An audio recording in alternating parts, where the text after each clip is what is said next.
Second solution আমরা দিয়ে দিচ্ছি, ঠিক আছে? না, ইনজেকশন দেওয়ার সাথে পায়ের ব্যথার সম্পর্ক নাই। ইনজেকশন নিশ্চয়ই 2 পায়ে দেয় নাই? 2 পায়ে দিছে? দিছে তো 1 পায়ে, কিন্তু ওনার ব্যথা 2 পায়ে আছে। ইনজেকশন দেওয়ার সাথে পায়ের ব্যথার সম্পর্ক নাই।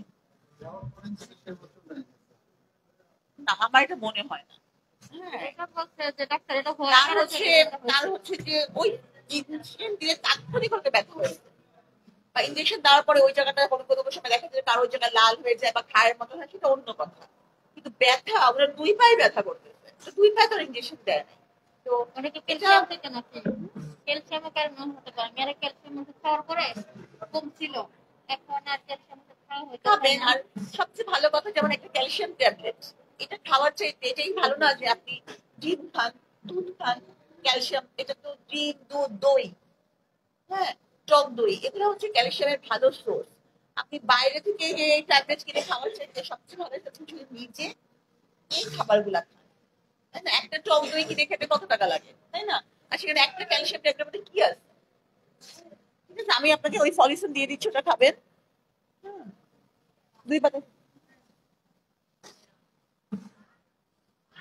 আর বাকি ওষুধ আপনি যেভাবে যেই নিয়মে খাচ্ছিলেন সেই নিয়মে খেয়ে যাবেন, ঠিক আছে? কোনো সমস্যা মনে করলে আমি যখন ইনশাআল্লাহ আবার 2 সপ্তাহ পরে আসবো তখন জানাবেন। হ্যাঁ, কি মানে এখানে যে ব্যথাগুলো, ব্যথার ওষুধ যদি খেতে চান আমি দিতে পারি, কিন্তু মানে খান তাহলে ব্যথার ওষুধ। না, বিজল বিক্স খান, গ্যাসের ওষুধ দিয়ে দেবো।